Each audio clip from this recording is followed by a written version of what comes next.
Balikan ko ulit si Buddy. Ganda na siguro yung tatatuan niya.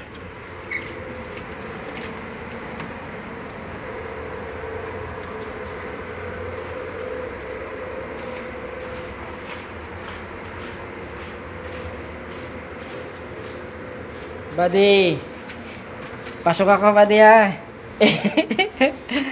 Sir, good evening. Okay, nandito ako ngayon sa kwarto ni Buddy, oh. Nandito na yung tatatuan, kaya nandito ako ulit. Yan, oh. Sir, good evening, ha. Ito nga pala si Sir, si Canopy, Sir. Sir, congrats, ha, kasi na-promote siya, na galing sa third mate, naging second mate siya ngayon. Yan, mga si Buddy, oh. Ito yung mga gamit niya.